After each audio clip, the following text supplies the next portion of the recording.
Bismillahirrahmanirrahim. Assalamualaikum warahmatullahi wabarakatuh.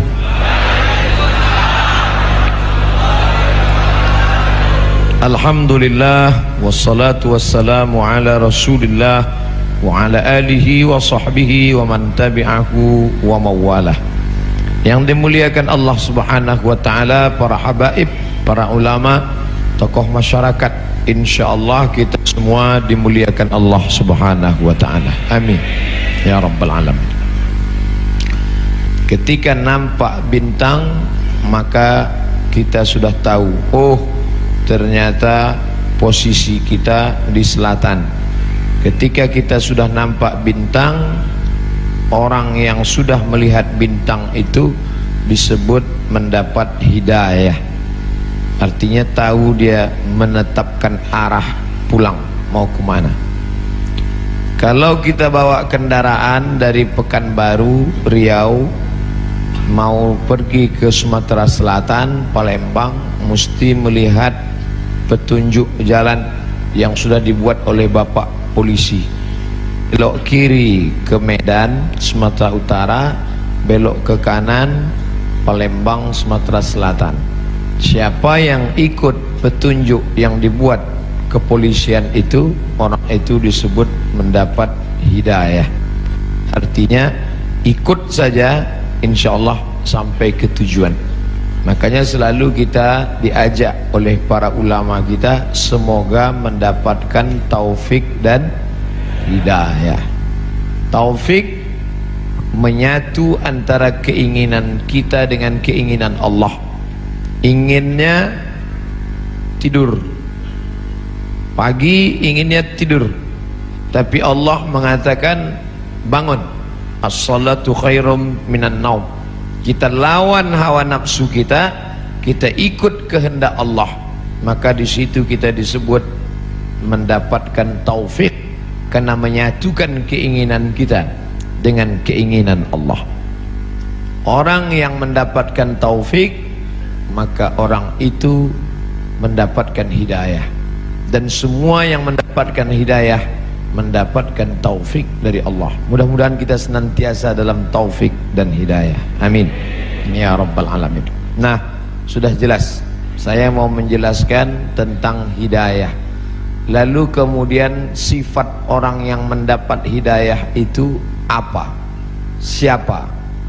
Siapa saja yang mendapat hidayah? Jelas, minan nabiyyin, para nabi, wassiddiqin, orang yang benar, wasyuhada, orang yang mati syahid, wassalihin, orang-orang yang soleh, wa hasuna ulaika rafiqa, mereka itulah sebaik-baik teman, sebaik-baik sahabat.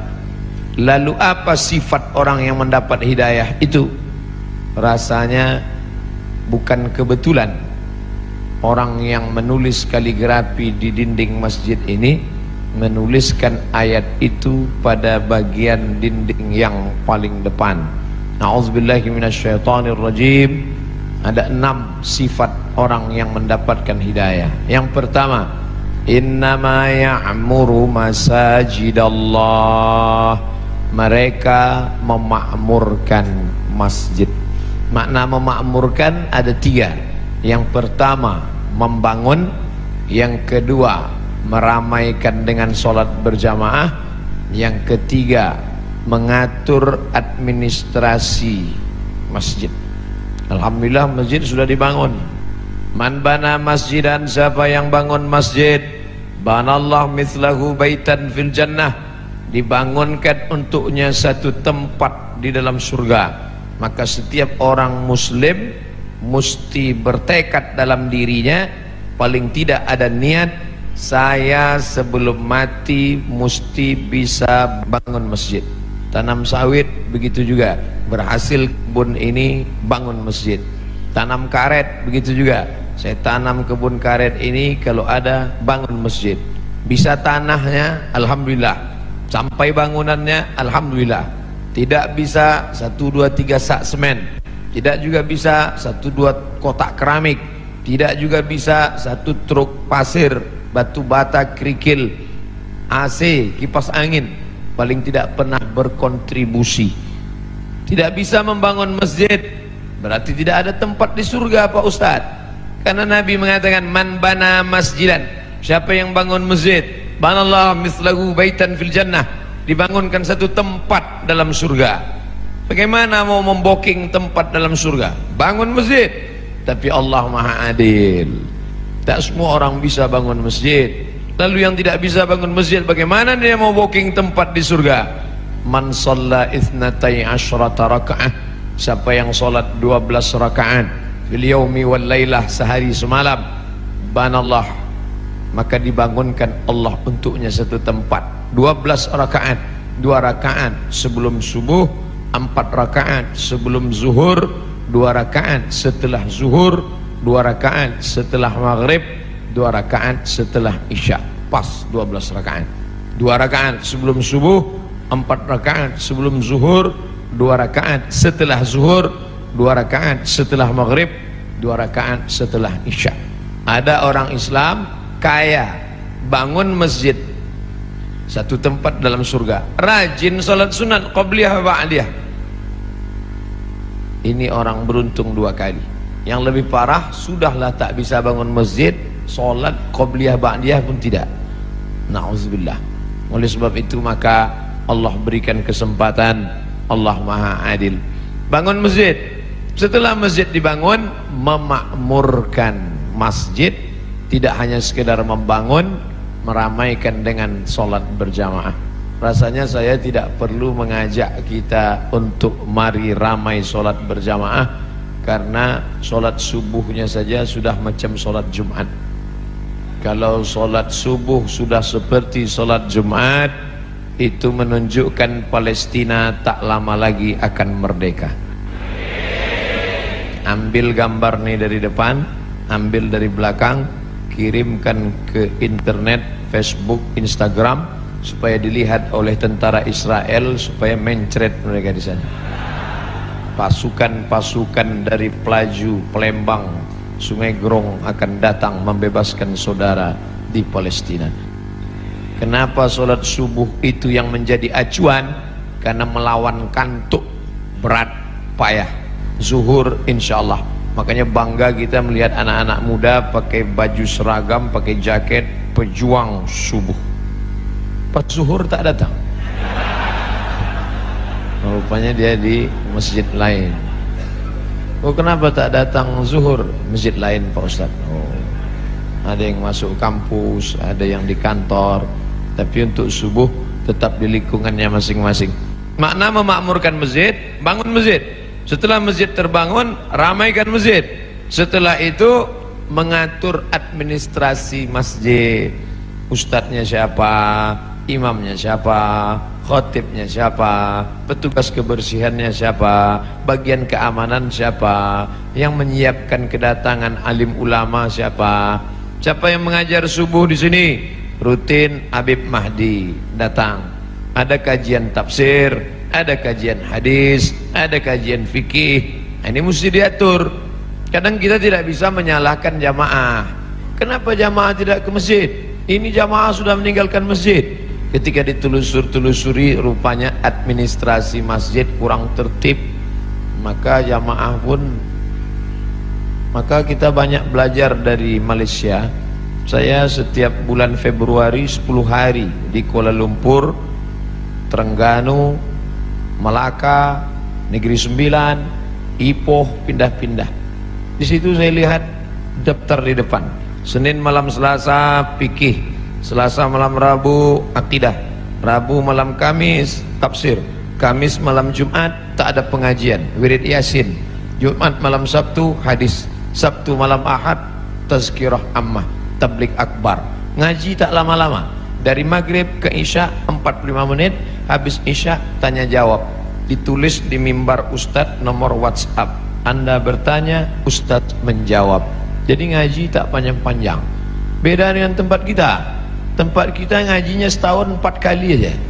Maulid Nabi, Isra Mi'raj, Nuzul Quran, 1 Muharram. Pengajian sampai jam 2, subuh kosong. Nah, ini mesti diperbaiki. Bukan berarti ulama dulu salah, tidak. Mungkin itu langkah pertama, memang begitu kelasnya dulu. tapi sekarang mesti ada perbaikan.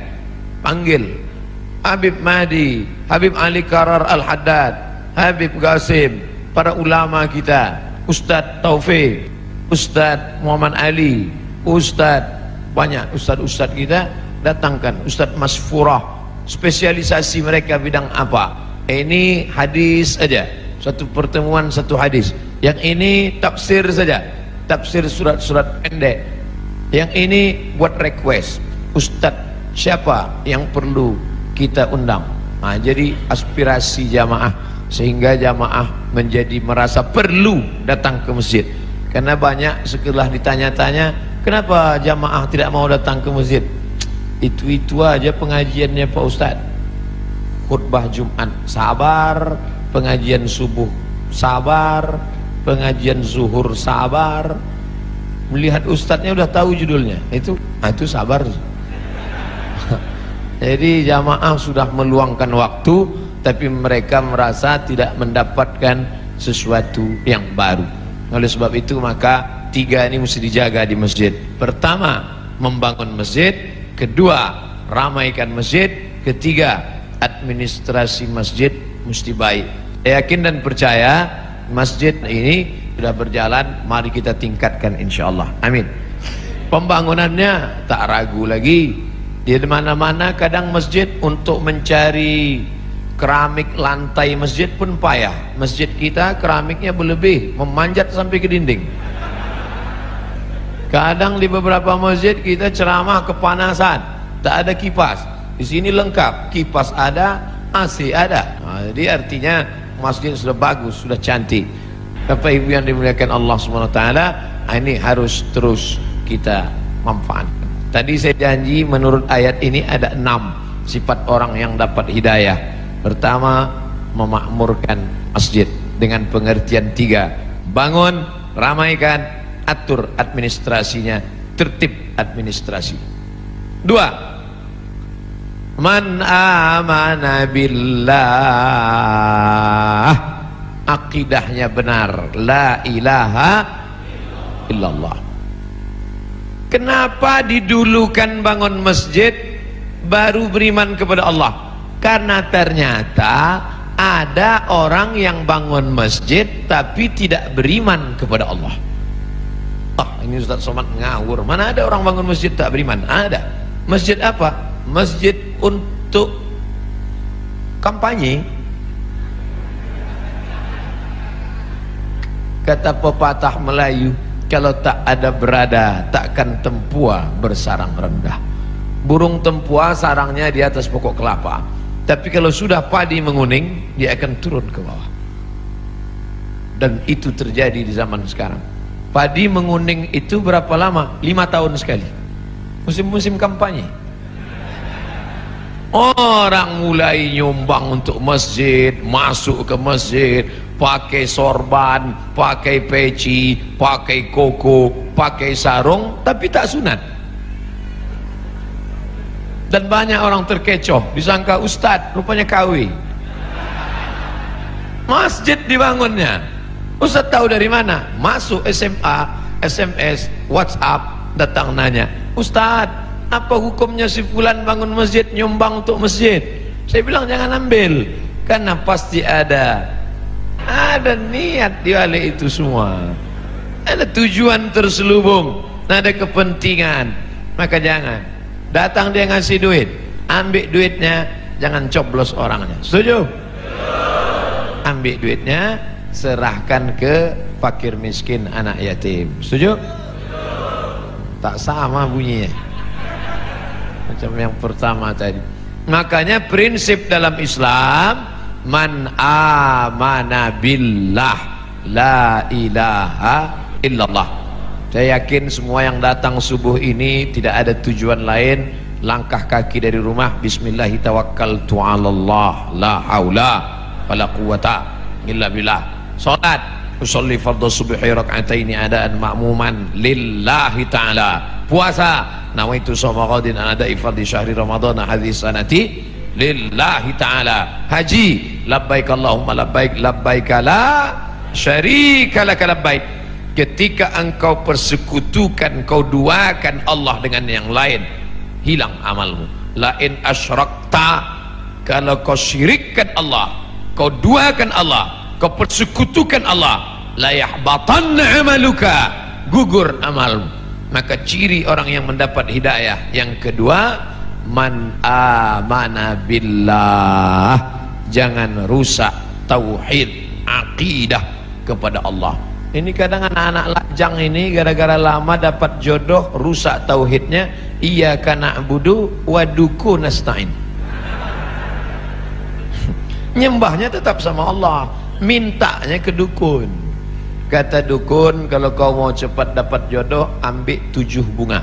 Bunga melati, bunga mawar, bunga ros, bunga kantil, bunga tai ayam. Nanti di blender. Nah, udah di blender, nah, kau minumlah. Setelah minum nanti bangkit aura merah. Begitu diminum, merah muka. Rupanya radiasi. Batu rubi berwarna merah. Maka aura merah akan bangkit, wajah akan merah, biji mata merah. Ini tak betul. Kalau memang tak boleh pakai cincin, kenapa Ustaz pakai? Saya hanya sekedar suka saja. Pakai batu tak apa-apa, tapi meyakini bahwa batu memberikan efek sesuatu, rusak la ilaha illallah kita. Kadang orang ini suka mancing-mancing. Ustaz pakai cincin itu ada khasiat-khasiatnya. Ada, saya bilang. Apa khasiatnya? Kalau dipakai, duduk di rumah makan tak bayar. Hebat Pak Ustaz, duduk aja jangan makan. Masih percaya dia dengan yang begitu-begitu. La ilaha illallah. Kita dalam Islam diajarkan berani berkata la ilaha. La ilaha, tak ada lagi batu-batu. La ilaha, tak ada lagi dukun-dukun. La ilaha, tak ada lagi gelang-gelang. La ilaha, tidak ada lagi sembahan-sembahan. La ilaha illallah. Murni. Inna salati wa nusuki wa mahyaya wa mamati lillah. Jangan rusak lagi. Yang nampaknya kita tak jadi nikah. Kenapa? Persiapan pernikahan sudah siap, ternyata menurut ramalan kita tak cocok.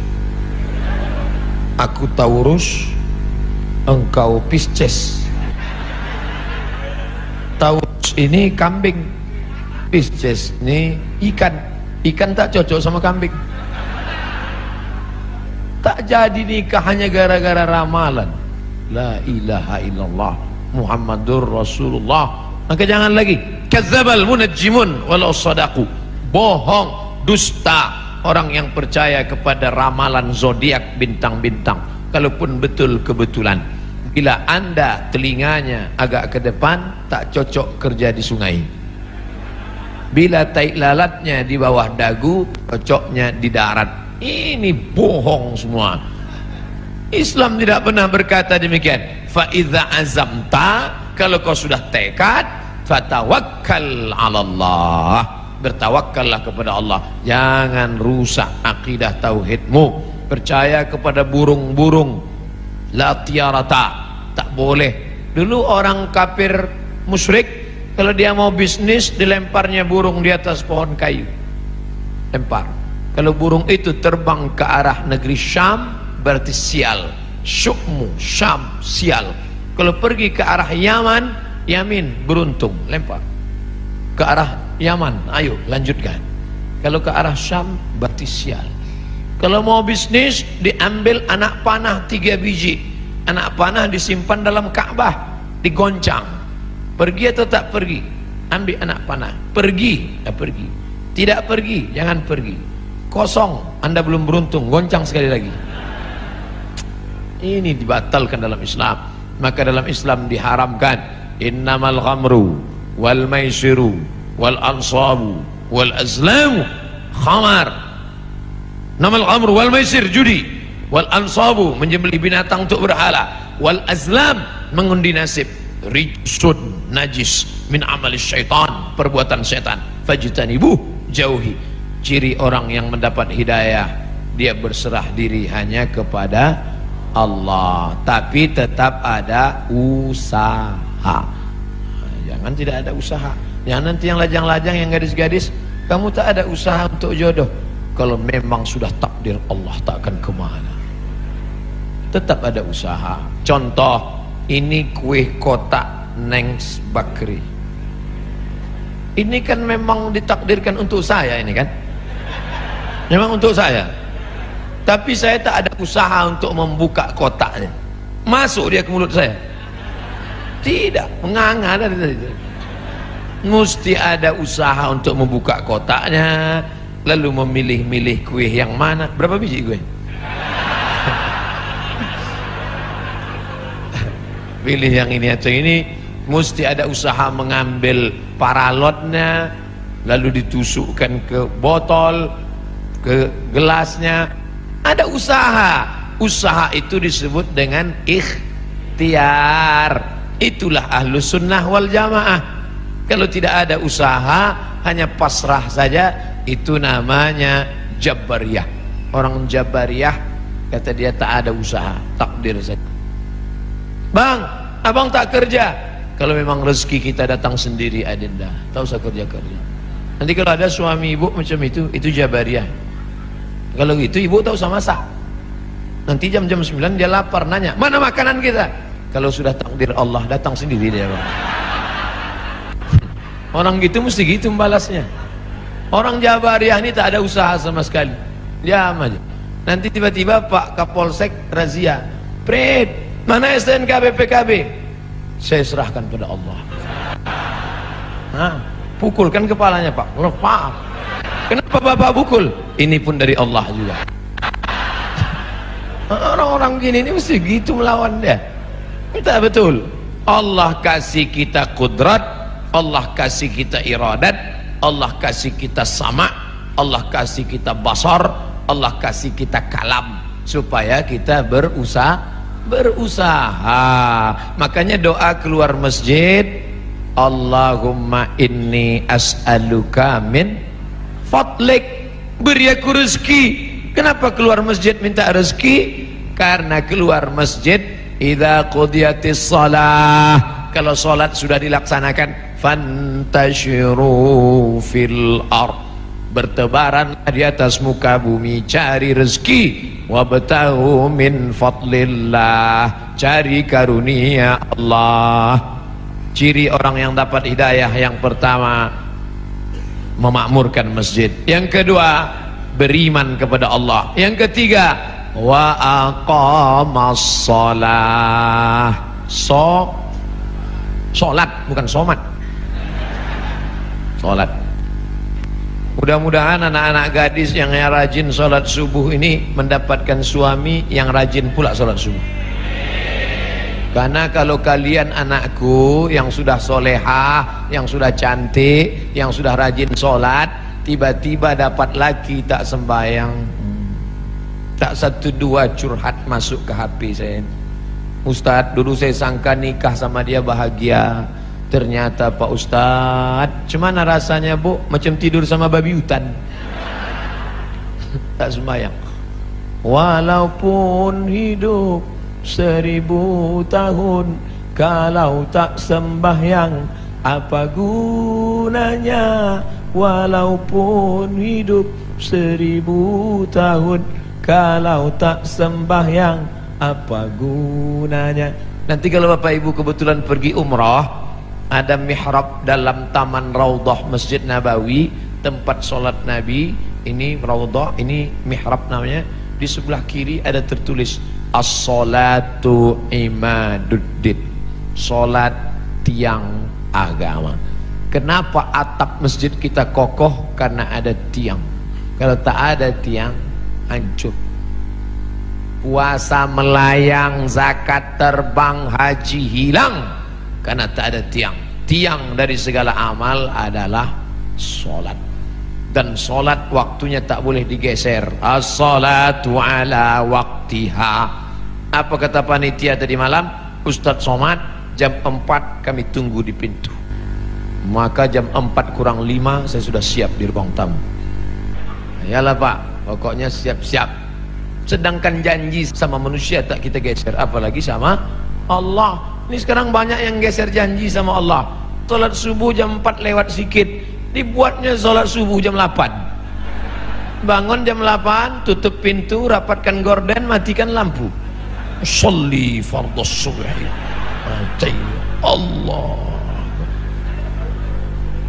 Datang maknya buka pintu, nengok, alhamdulillah anakku sejak ikut ngaji sholat duhanya pun pakai kunut. Allahumma hdina fi man hadait. Hebat. Ustaz Somad boleh nanya Ustaz? Boleh. Ustaz kan biasanya jawab pertanyaan pakai 4 mazhab, menurut Hanafi, menurut Maliki, menurut Syafi'i, menurut Ambali. Kira-kira sholat duha pakai kunut itu mazhab apa ya Pak Ustaz? Mazhab kesiangan. Janganlah sholat itu digeser waktunya. Sudah tepat. Inna salata kanat 'alal mu'minina kitaban mauquta. Sudah waktunya tepat, jangan digeser-geser. Pokoknya datang sholat berjamaah. Allahu Akbar, Allahu Akbar. On time, datang. Sab'atun yuzillukumullah. Ada 7 golongan yang akan mendapatkan naungan Allah. Yauma la zilla illa zilluh. Hari itu tak ada atap, hari itu tak ada terpal, hari itu tak ada tenda, hari itu tak ada naungan. Tapi dia mendapatkan naungan di padang mahsyar. Siapa dia? Rajulun qalbuhu mu'allaqun fil masajid. Anak-anak muda yang hatinya tergantung di masjid. Kenapa Ustaz sebut anak muda? Kenapa tidak orang tua? Kalau orang tua ke masjid memang udah wajar. Kapan lagi? Udah diintai-intai malaikat maut. Tapi anak muda yang mestinya subuh ini molor tidur, tapi datang berjamaah. Padahal tadi malam sudah tablik akbar, subuh tetap on time datang. Inilah anak muda yang dikatakan Allah dalam Al-Quran, innahum fityatun amanu bi rabbihim wazidnahum huda. Mereka sekelompok anak muda yang beriman kepada Allah, ditambah Allah hidayah mereka. Mereka adalah ashabul kahfi. Oh, kalau gitu kami komunitas anak muda ini buat kelompok lah Pak Ustaz. Ya, apa nama kelompoknya? Kelompok komunitas anak muda Ashabul Kahfi. Apa programnya? Tidur aja. Mereka ditidurkan Allah karena dikejar oleh raja yang zalim, sampai akhirnya mereka tiba-tiba terbangun. Wal yatalattaf wala yush'iranna bikum ahada. Hai anak muda yang bangun, tolong kau pergi ke pasar beli makanan, tapi jangan gerasak gerusuk, tenang-tenang supaya orang tak tahu. Diam-diam mereka beli makanan, penjual makanan mengambil duit. Begitu orang ditengok, rupanya duit itu sudah expired, tak laku. Kenapa? Salah sami'ati wasdadu tis'a. Mereka tertidur di dalam gua 309 tahun. Bayangkan ada anak muda datang ke Palembang mau beli makanan, beli tekwan, tiba-tiba ditengok duitnya tahun 1700, zaman Syekh Abdus Somad Al-Falembani. Mentang-mentang nama sama itu yang disebut. Bayangkan apa yang terjadi saat itu. Ini ada anak muda. Rupanya zaman itu sudah berganti seorang raja yang soleh. Raja yang soleh mengunjungi mereka ke dalam gua. Ditengok anak-anak muda terkapar, tertidur. Tak lama setelah itu mereka pun meninggal dunia. Allah hanya ingin menceritakan. Tapi ada pula di situ seekor anjing. Ini sungguh berita tidak penting. Untuk apa Allah cerita ada anjing bersama anak-anak muda itu? Ternyata Allah mau ceritakan, walaupun seekor anjing kalau berkhidmah untuk orang soleh, tetap juga disebutkan Allah dalam Al-Quran. Anjing najis kotor, tapi berkhidmah untuk Ashabul Kahfi, diceritakan Allah dalam Al-Quran. Tapi jangan gara-gara ini habis pengajian ini sebuah membeli anjing. Cerita itu tentang Bani Israel dan cerita tentang memelihara anjing sudah mansuh, tidak ada dalam syariat Nabi Muhammad sallallahu alaihi wasallam. Artinya bapak ibu yang di rumahnya ada anjing, lepaskanlah yang lagi melihara anjing. Siapa yang memelihara anjing, amalnya satu hari dikurangi sebesar Bukit Uhud. Bukit Uhud itu panjangnya 7 km. Amal dia sehari sebesar bisul. Jadi tiap hari amalnya min. Siapa yang di rumahnya ada anjing, malaikat tidak masuk. Yang tak masuk itu malaikat rahmat, malaikat maut tetap. Kalau malaikat maut tak masuk, udah lama saya pelihara anjing herder 3.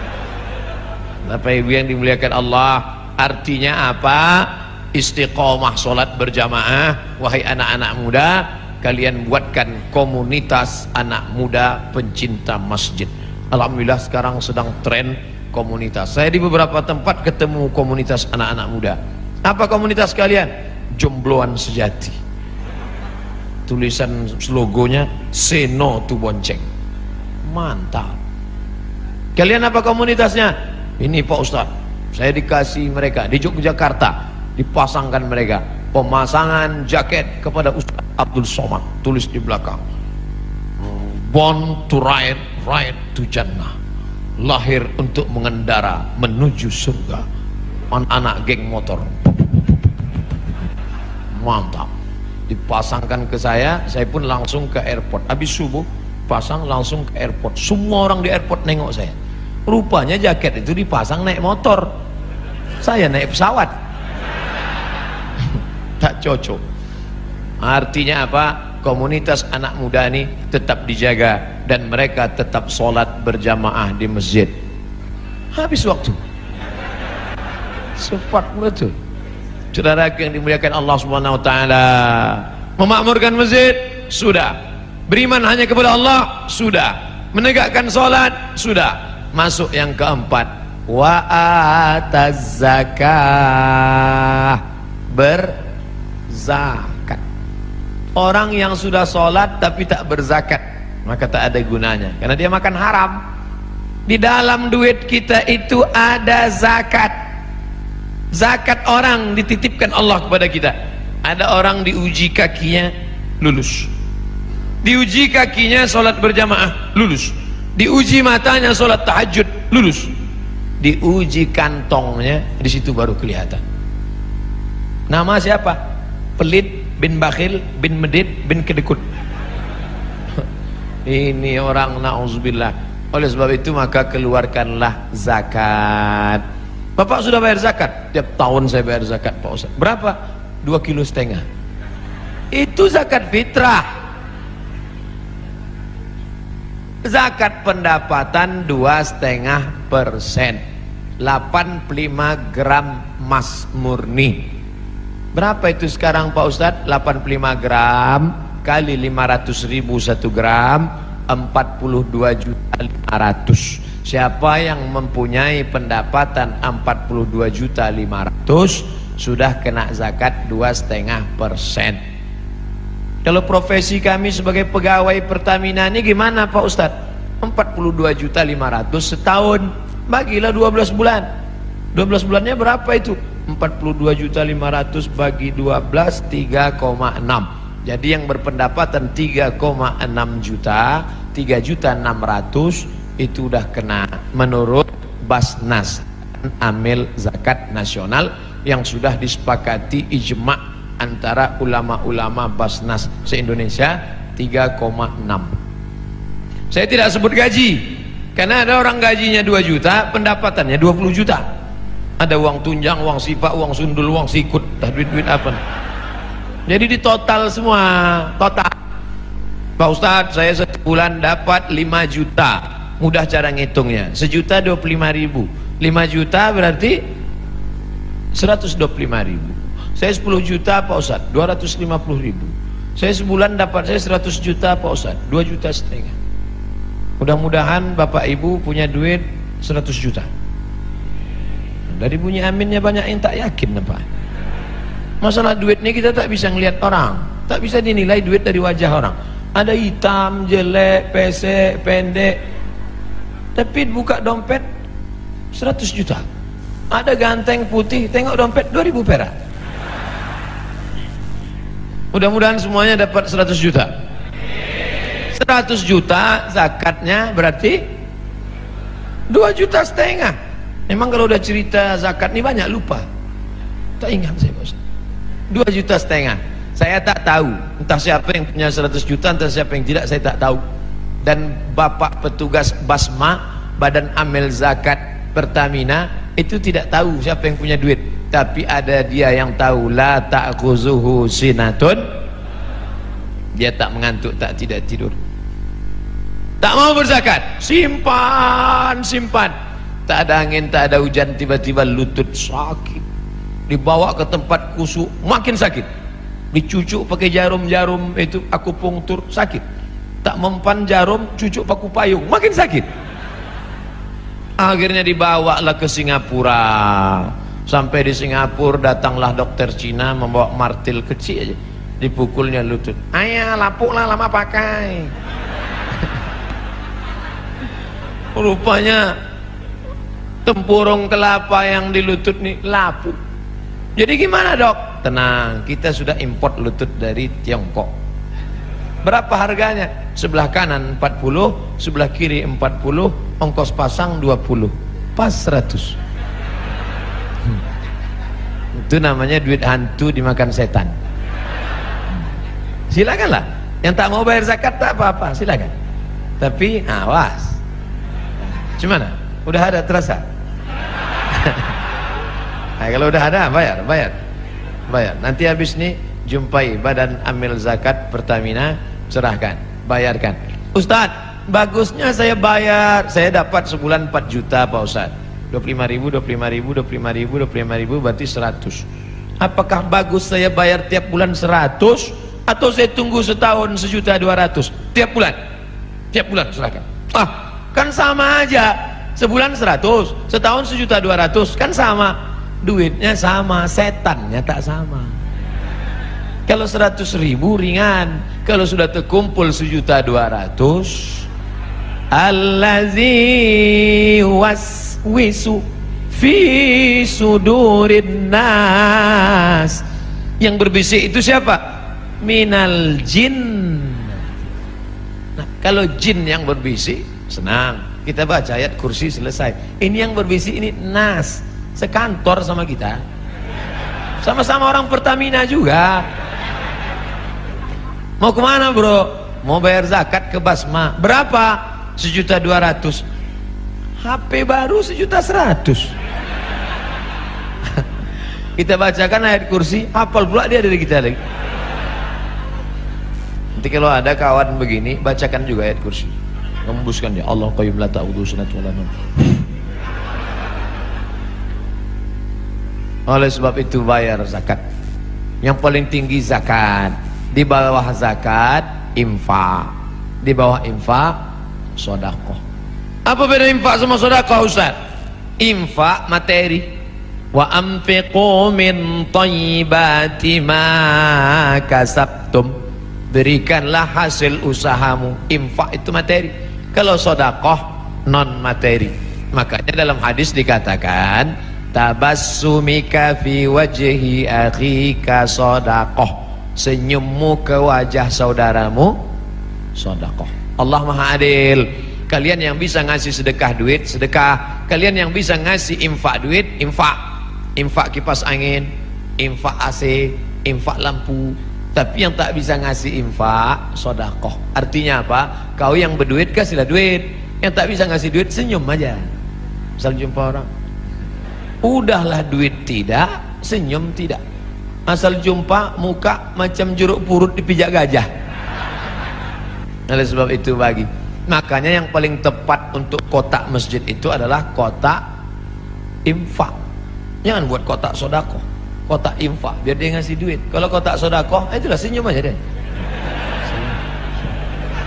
Tak bisa buat kotak wakaf, karena wakaf itu syaratnya 4. Wakaf harus ada orang yang berwakaf, orang menerima wakaf, benda yang diwakafkan, ada ijab, ada qabul. Tak bisa dibuat situ kotak wakaf, karena kita tak pernah akad ke kotak. Mana pernah kita, hai kotak, aku kasih duit ini, kata kotak itu, aku terima, aku terima, aku terima. Oleh sebab itu yang paling tinggi zakat, di bawah zakat infak, di bawah infak sedekah. Lalu kemudian yang lebih khusus lagi namanya wakaf. Bapak Ibu yang ada tanah, wakafkanlah. Ini tanah 1 hektar saya wakafkan untuk SMP Islam. Tolong kelola tanah kami. Ini tanah sejauh mata mandang. Untuk apa? Tanah mati kita, habis anak berkelahi gara-gara tanah. Tanah yang 1 hektar kita wakafkan untuk sekolah, itulah yang akan mengalir untuk kita mati. Bapak-bapak, tanah bapak banyak. Begitu bapak meninggal, dijual ibu itu. Habis itu nikah dia sama Brownies. Dibuatlah rumah cantik besar. Brownies itu yang tinggal di rumah itu nanti. Dibeli mobil cantik, dia pakai mobil itu. Tak percaya, cobalah. Saya bukan maksa sedekah ni, enggak. Ya, kalian laki-laki yang tak mau bersedekah, simpan aja duit itu, simpanlah. Diambil laki mereka nanti. Kalian ibu-ibu yang tak mau bersedekah, silakan. Diambil mereka untuk modal kawin lagi. Yang kalian sedekahkan, itulah yang akan mengalir menjadi amal jariyah. Siapa itu orang yang mendapat hidayah? Man innama ya'muru masajidallah. Sudah. Man amana billah. Sudah. Rupanya Ustaz Somad selip membaca ayatnya. Jamaah pula segan mengingatkan, padahal ayatnya ada di atas. Itu dia. Innama ya'muru masajidallah man amana billah wal yaumil akhir. Dunia ini akan berakhir. Kita ini macam bunga, kuntum, mekar, harum, wangi, layu, mati. Ada bunga yang tak layu-layu Pak Ustaz? Mana? Bunga kaca. Ini bunga mati. Kita bukan benda mati. Yang dulu ulama-ulama besar, raja-raja utama, Sultan Mahmud Badaruddin, mana dia sekarang? Meninggal dunia. Tapi orang bangga menyebut dia. Kenapa? Karena dia pro kepada Islam. Syekh Abdul Somad Al-Falimbani, mana dia sekarang? Meninggal. Tapi orang bangga menyebut namanya. Sampai sekarang di Riau, di Kabupaten Pelalawan, bukunya masih tetap dibaca. Nama kitabnya Sayrus Salikin. Sair, perjalanan. Salikin, orang yang berjalan menuju Allah Subhanahu wa ta'ala. Bapak Ibu pergi ke Masjid Raya Kabupaten Pelalawan Provinsi Riau, masih dikaji kitab Sayrus Salikin. Dulu Ustadz Muhammad Sani namanya, ketua majelis ulama yang membacakan kitab itu. Kitab ulama Palembang masih dibaca di Riau sampai hari ini. Sayrus Salikin, Syekh Abdul Somad Al-Falimbani. Tapi dia bukan cuma pandai baca kitab. Syekh Abdul Somad Al-Falimbani cuma baca kitab di masjid, enggak. Dia dengar ada kerajaan di Malaysia namanya kerajaan Kedah berperang dengan Siam. Siam itu Thailand. Thailand berperang dengan Kedah. Ditinggalkannya Palembang, pergi dia ke sana berjihad fi sabilillah. Ternyata ulama-ulama dulu adalah ulama yang siap perang, siap membela Islam, melawan orang yang menghancurkan Kedah, kerajaan Melayu Islam. Terbang dia ke sana. Ulama besar dari Makassar, Syekh Yusuf Al-Makassari, Tajul Khalwati, melawan Belanda, dicampakkan Belanda ke Cape Town, Afrika Selatan. Jadi jangan bayangkan ulama dulu duduk di masjid mengajarkan tentang sabar. Kita dijajah Belanda, sabar. Jajah Jepang, sabar. Di Ponegoro, Sultan Badaruddin, Mahmud Badaruddin, Sultan Sarip Qasim, Sultan Nuku dari Tidore, itu dulu adalah penjahat-penjahat di mata Belanda. Siapa yang memperjuangkan Islam pasti akan punya musuh-musuh. Betul? Yang tak punya musuh adalah orang munafik yang kemana-mana merasa berteman. Jumpa Abu Lahab, teman.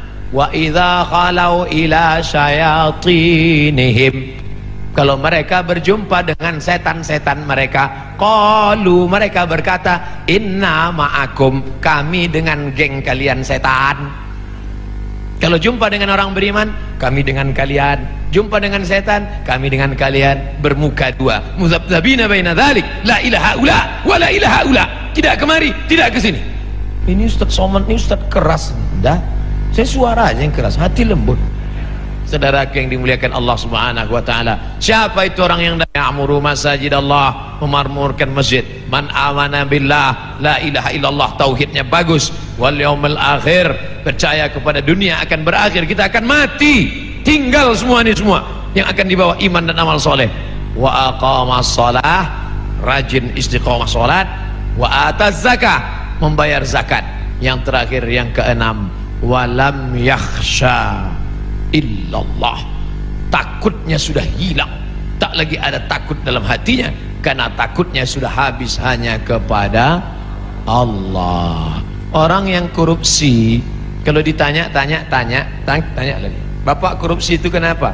Takut nanti pensiun tak punya rumah, tak punya mobil, tak punya kebun sawit, tak punya kebun karet, tak punya kos-kosan, takut anak tak bisa kuliah, takut dunia membuatkan orang menghalalkan yang diharamkan Allah. Makanya ditulis di sini besar-besar, walam yakhsha illallah, itu dia, walam yakhsha illallah, sengaja pas di atas saya ini dibuat walam yakhsha illallah. Oh, jadi itu tulisannya Pak Ustaz, itulah tulisannya. Kami sangka semen-semen aja nih Pak Ustaz. Sengaja ini kaligrafi yang dipilih supaya apa? Supaya semua orang di sini tahu bahwa dia mengukur dirinya, aku ini termasuk orang yang sudah dapat hidayah atau tidak. Alhamdulillah Ustaz, setelah Ustaz jelaskan 6 sifat ini ada dalam diri kami, alhamdulillah. Satu pun tak ada, na'udzubillah. Baru ada 3, tambah lagi. Kami tak berdaya, la haula wala quwata illa billah. Jangan takut menghadapi hidup, walam yakhsha illallah. Makanya ibu-ibu itu paling kuat dia. Meninggal suaminya, anaknya ada 3, tak ada dia takut. Tak menangis dia waktu suaminya meninggal. Ibu tak nangis, tak takut masa depan. Tidak Pak Ustaz. Kenapa? Banyak harta warisannya. Tak nangis ibu, tidak. Kenapa tak nangis? Udah lama aku tunggu. Bapak ibu yang dimuliakan Allah, siapa yang tak ada rasa takut dalam hati? Kita tetap takut. Yang membuang takut itu Allah. Ala inna awliya Allah, kalau sudah kalian dekatkan diri kepada Allah, bagaimana sifat orang itu?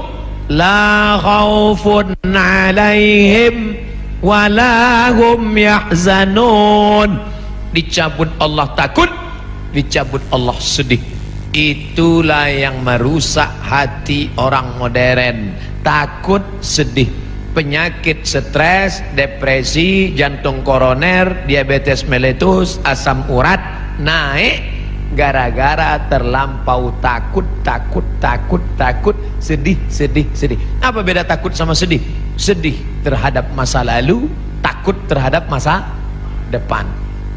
Yang kuliah takut tak selesai S1, yang sudah S1 takut tak kerja, yang udah kerja takut di PHK, yang udah kerja takut tak bisa nikah, yang udah nikah takut tak punya anak, yang udah punya anak takut tak bisa nikah sekali lagi. Istri pertamanya meninggal, ibu mau marah. Takut terhadap masa depan. Maka menghilangkan takut itu dengan apa? Falyabudu rabb hadzal bait. Banyak-banyak engkau beribadah di rumah Allah ini. Kalau engkau banyak beribadah, Allah janjikan 2. Apa dia? At'amahum min ju', kalau kau lapar dikasihnya makan. Wa amanahum min khauf, kalau kau takut dikasihnya aman. Ibu-ibu yang merasa takut banyak-banyak beribadah. Jadi kalau ada terasa takut adik-adik nanti KKN tiba-tiba ditempatkan di suatu desa, disuruh ngasih kata sambutan, takut menggeletar. Assalamualaikum. Apa kalian takut? Yang kuhadapi ini manusia, aku manusia. Pak Kades, Pak Kapolsek, Pak Dandim, Pak Danramil, Pak Kapolda, Pak Kapolri, ini semua manusia. Sampaikan, manusia yang kuhadapi, sama-sama manusia. Bismillahirrahmanirrahim. La haula, hilangkan takut. Tapi dalam hati aja, jangan pula dicakapkan ke depan mereka. Hai kades-kades, kalian manusia semua. Aku mau, jangan begitu. Cukup dalam hati kita saja. Jangan angkuh, jangan sombong. Takut, ngeri, cemas, di mana letaknya? Di jantung. ala fil jasadi mudghah, ketahuilah di dalam dirimu itu ada segumpal, idza salahat salahal jasadu kulluh, kalau di jantung itu baik, yang lain ikut baik. Kalau sudah jantung bermasalah, maka yang lain ikut bermasalah. Makanya Bapak Ibu dengar kabar Syanu meninggal mendadak kemarin. Kenapa? Sakit jantung. Pernah tak dengar Syanu meninggal kenapa? Kena kurap. Maka jantung itu mesti dinormalkan. Dengan cara apa? Ala bidzikrillahi tatmainnul qulub. Banyak-banyak berzikir mengingat Allah, maka jantung akan normal. Kalau terasa jantung tak normal, letaknya di dada sebelah kiri. Coba raba pegang. Yang dipegang dada kita, jangan dada kawan. Normalnya. Orang yang tak normal tuh banyak-banyak zikir. La ilaha illallah, la ilaha illallah. Maka goyang kepalanya itu ke kiri. La ilaha illallah. Sini. La ilaha illallah, la ilaha. Ini banyak orang yang zikir goyang kepala. Tanya, kau kenapa goyang? Entah, tengok orang goyang, aku goyang pula. La ilaha illallah. Allah, Allah, Allah, Allah, Allah, Allah, Allah, Allah, Allah, Allah, Allah, Allah, Allah, sampai mati. Karena nanti yang terakhir keluar dari mulut kita, la ilaha illallah. Habis. Itulah sifat 6. Makanya ditutup ayat ini dengan fa'asa ulaika ayyakunu minal muhtadin. Ada 6 sifat orang yang dapat hidayah. Mana bahannya? Bagi kau ke masjid, aku baca di dinding sudah ada. Innama ya'muru masajidallah man amana billah wa bil yaumil akhir wa aqama as-salah wa ata az-zakah wa lam yakhsha illallah. Fa'asa ulaika ayyakunu minal muhtadin. Mudah-mudahan kita termasuk orang yang dapat hidayah insyaallah. Itulah yang selalu kita minta tiap pagi petang 17 kali. Ihdinas siratal mustaqim.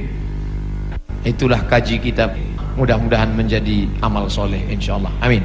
Terima kasih. Ala azinniya wa kulli niyatin salihah. Al-Fatihah. A'udzubillahi minasyaitonir rajim. Bismillahirrahmanirrahim. Alhamdulillahirabbil alamin. Arrahmanirrahim. Maliki yaumiddin. Iyyaka na'budu wa iyyaka nasta'in. Ihdinas siratal mustaqim. Siratal ladzina an'amta 'alaihim ghairil maghdubi 'alaihim waladdallin. Amin. Allahumma ij'al jam'ana hadza jam'an marhuma. Jadikan pertemuan kami ini pertemuan yang mendatangkan rahmat. Wa tafarruqana min ba'dihi tafarruqan ma'suma. Perpisahan kami setelah ini perpisahan yang dijauhkan dari perbuatan maksiat. Allahumma anzilir rahmata wassalamata wal barakata ala hadhil jamaah. Turunkan keselamatan, kerahmatan, keberkahan kepada seluruh jamaah yang hadir subuh ini ya Allah.